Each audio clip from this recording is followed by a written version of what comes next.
یہ جو فیملی ہوتی ہے نا، یہ تسبیح کی طرح ہوتی ہے.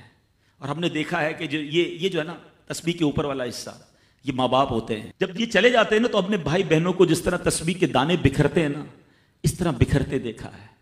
جب تک ماں باپ ہیں پہلے تو ان کی برکتیں لینا، اور جب یہ چلے جائیں نا تو یہ دانے بکھرنے مت دینا، جوڑ کے رکھنا اپنی فیملی کو. یہ فیملی، یہی تو پیار ہے زندگی میں. تھوڑے سے پیسوں کے لیے بھائی بہن لڑتے ہیں، جائیداد کے لیے بھائی بہن لڑتے ہیں، تھوڑے کاروبار کے لیے لڑتے ہیں. ارے قربان کر دو، کوئی بات نہیں، بھائی کو تھوڑا زیادہ چلا جائے. بہن کے میری بہن کے گھر میں ہی جا رہا ہے نا، یہ تیرا ہے، یہ میرا ہے، نہ کیا کرے.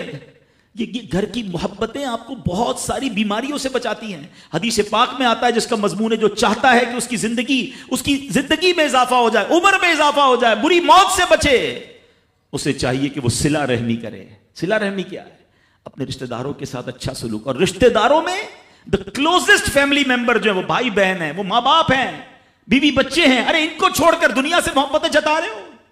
نہیں میرے پیارے اسلامی بھائیوں. تو اپنی بچیوں کے ساتھ اور اپنی بہنوں کے ساتھ بالخصوص اچھا سلوک کرنا. خوش نصیب ہے وہ بھائی جو بہنوں کا مان ہے، خوش نصیب ہے وہ جو والد جو اپنی بچیوں کے ساتھ اچھا برتاؤ کرتا ہے. بہنوں کی دعائیں بھائی کو بہت اوپر لے جاتی ہیں. خوش نصیب ہے وہ بھائی. اچھا ہمارے ایک اور نظام پتہ ہے کیا ہے کہ جب تک ماں باپ کے ساتھ رہ رہے ہیں تو چلے بھائی بہنوں میں پیار ہے. اب بھائی بہنوں میں شادی ہو گئی، سب کی شادیاں ہو گئیں اور ماں باپ چلے گئے، تو اب نارملی لوگ اپنی بہنوں کو اگنور کرتے ہیں. اب یار میں تو اپنی بیوی کو دیکھوں گا، اپنے بچوں کو دیکھوں گا، اپنی کمائی کو دیکھوں گا. نہیں، اب بھائی کا کام ہے کہ وہ والد کا کردار ادا کرے. بہنوں کو یہ احساس دلائے کہ تمہارے ماں باپ چلے گئے ہیں مگر تمہارے بھائی زندہ ہیں. ہر مشکل میں تمہارے بھائی تمہارے ساتھ کھڑے ہوں گے. کبھی بہنوں کو یہ ریئلائز مت کرانا کہ وہ اکیلی کہیں کسی پرابلم میں ہو تو وہ اکیلے میں سوچے کہ میرے ماں ہوتی تو میں ماں سے بات کر لیتی، باپ ہوتا تو میں باپ سے کہہ دیتی. بھائی کو کیا کہوں، وہ تو سنتا ہی نہیں ہے. ہیں ایسے بھائی آج بھی کہ بہنیں انہیں اپنا دکھ بھی شیئر نہیں کرتی ہیں، بلکہ بھائیوں کو پڑی ہی نہیں ہے بہن کدھر گئی. یہ مت کرنا. اگر تم اپنے ماں باپ کی روح خوش کرنا چاہتے ہو نا تو بھائی بہن جڑ کے رہو، بھائی بہنوں میں پیار رکھو. یہ پیسہ سب کچھ نہیں ہے. ارے جو کچھ میرے پاس ہے اگر میرا بھائی بہنوں پہ خرچ ہو جائے تو اس سے اچھی کیا چیز ہے. یہ یاد رکھے جو سوشل میڈیا پہ ہزاروں فرینڈ بنائے بیٹھے نا کہ میرے 5,000 فرینڈ تو میرے 10,000 فرینڈ، کسی دن بستر پر پڑو گے نا اسپتال میں تو اس بستر کے کنارے تمہیں تمہارے بھائی بہن ہی نظر آئیں گے.